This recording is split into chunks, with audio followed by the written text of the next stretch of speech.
A man sits alone on a rock. He's leaning forward with his back hunched over. His elbow rests on his right knee, and his palm curves inward to support his chin. His mouth is thrust into his knuckles, and his eyes cast a downward gaze. He's visibly absorbed in thought and contemplation. This is not a man I'm describing. This is the thinker, the iconic sculptor by French artist Auguste Rodin. It's a 6-foot statue cast in 1904 that sits in the gardens of the Rodin Museum in Paris.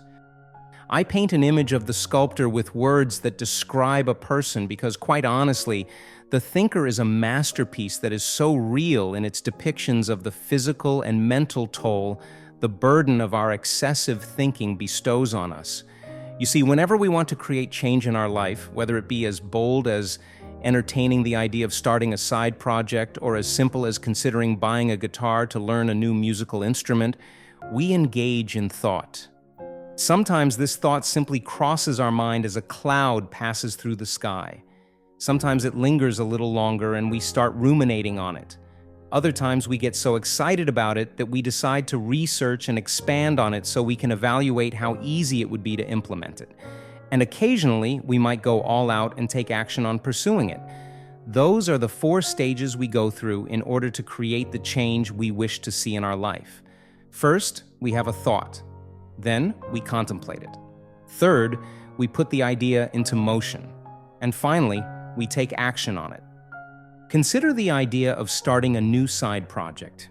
You're having lunch with your friend and complaining to her about how it's so hard to find sustainable yoga clothes that don't cost you a fortune these days.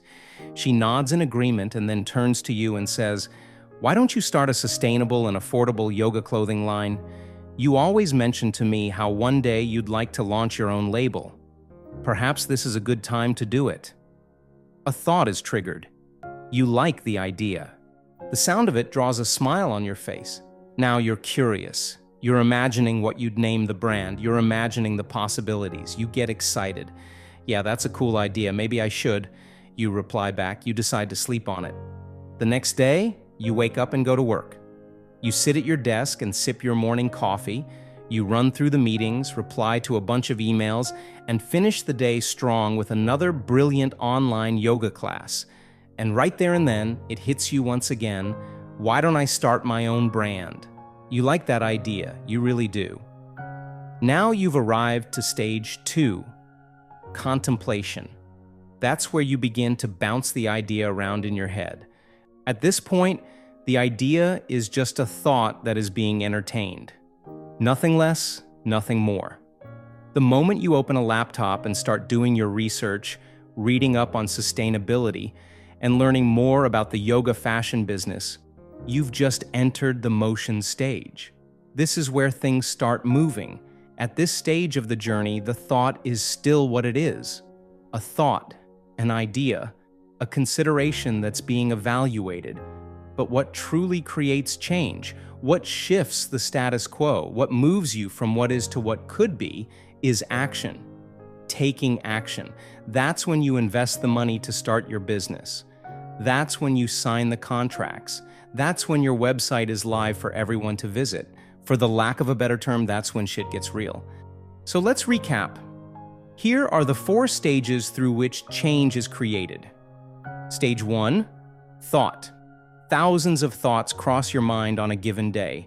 Thoughts don't create change, they spark them.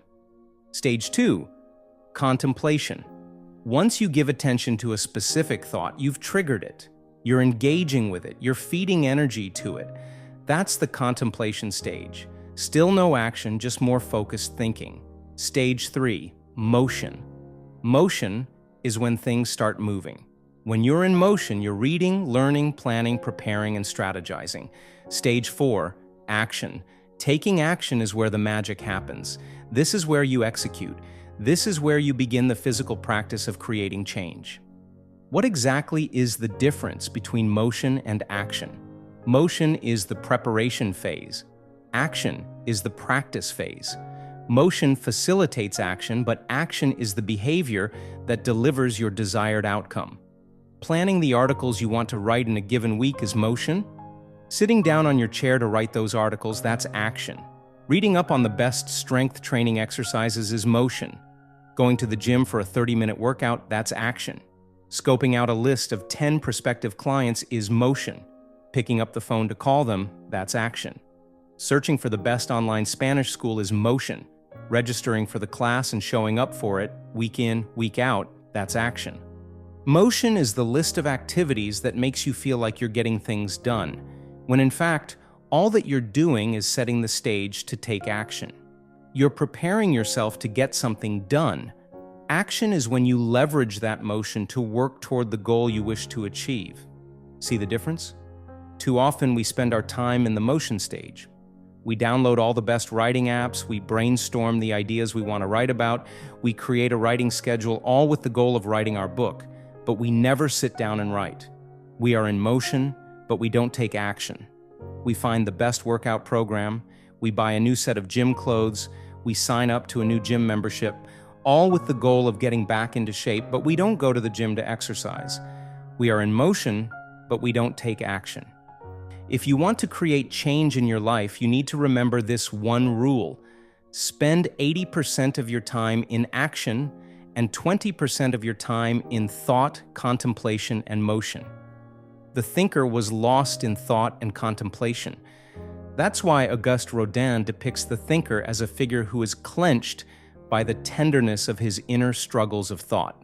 As he explains, what makes my thinker think is that he thinks not only with his brain, with his knitted brow, his distended nostrils and compressed lips, but with every muscle of his arms, back, and legs, with his clenched fist and gripping toes. When we give all our attention to thoughts, contemplation, and motion, we devote all our energy to what we want to do, and thus we are left with nothing to give to the act of doing what we want to do. Like the thinker, we focus on intention, but forget to take action. But as per the words of writer John Burroughs, the smallest deed is better than the greatest intention. So when it comes to creating the change you want to see in your life, consider this question. Am I spending most of my time in intention, thoughts, contemplation, motion, or am I investing the majority of it engaging in action? Remember, your goal is to spend 80% of your time in action and 20% of your time in thought, contemplation, and motion. As I always like to say, be not a thinker, be a doer who thinks.